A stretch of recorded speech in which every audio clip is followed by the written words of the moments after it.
January 20th, 2021. Raising a flag for the lost.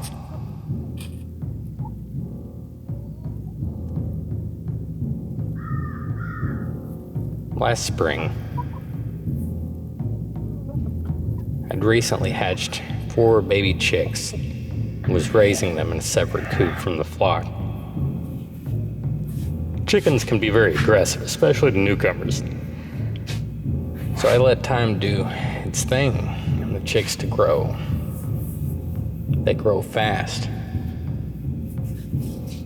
They live bright. An orange dog started to come around. He took his time, watching from the perimeter of the forest. Eventually, someone broke down and fed him. He stayed. Being protective over the chickens, I was skeptical, keeping an eye on the dog, calling him Mr. Dog until he earned a proper name. Mr. Dog turned out to be pretty chill. I mean, he did have an interest in the chicken coop. He watched it a lot. I couldn't see any signs of him trying to get in. Perhaps Mr. Dog was keeping watch over the chickens, a sentinel. Perhaps he was awaiting the right moment, an assassin. Either way, the little chickens were too small to go out on their own, so me and Mr. Dog watched and waited as the sun reached south towards the solstice. The little chickens became medium-sized chickens. I made the decision to integrate the flocks. First phase was to let the elder flock out to forage during the days. Once the elder flock found its rhythm, it was time to introduce the young.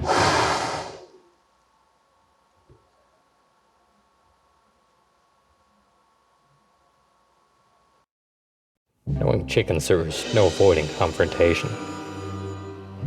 The doors were open and the birds emerged into the outside.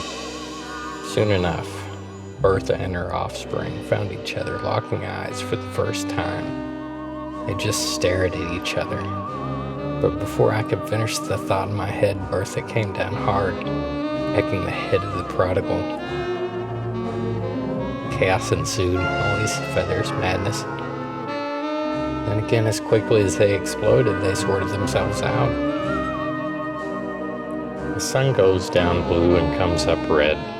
One clock set to the rhythm of another. The birds go out. The birds go in. Rhythm and order. Bomb, bomb, bomb. During the day, the flocks kept their distance, mingling only when necessary, fights breaking out. At night came again, the elders put themselves away on their own accord. Herding chickens is not a science and it is not an art. Herding chickens is an act of absurdity in the face of nature. Crouching low and slow with my arms extended, I glided towards the birds, as if this were some kind of interspecies game of charades. And the secret word was airplane. Closer and closer. Then he bolted. Perhaps the chickens played this game of hide and seek. Regardless, Mr. Dog thought it was a chase. Orange feathers. Squawking. More madness. Somehow I managed to coax the stragglers into the coop for the night. That was a late night thinking. One of many. I was unsure whether Mr. Dog was trying to herd or trying to hunt. As they were spending their days outside, the chickens created new nesting locations equal to an egg hunt. To compound the problem, when they lay sometimes, they become broody. They stay with the egg and protect it, barely leaving for food or water. It takes 21 days. This requires a great deal of dedication from the mother, even to her own detriment. But they don't give up. They guard their own. Chickens have honor. I respect this. The next day, middle of the week, before I got to the step, I was greeted by Lil Cluck. She just walked up the path and looked at me, and she had a look, Kinda how she was standing, but it came from the eye. And I understood entirely, could feel it in my stomach, like watching footage that cannot be unseen. The rest of the week was like this. A couple of the chickens would hide or refuse to go in at night. Did not help matters when Mr. Dog decided to join the effort. Herding chickens is precarious enough, but when a woolly orange canine goes Leroy Jenkins through a flock of birds, any resemblance of order is lost.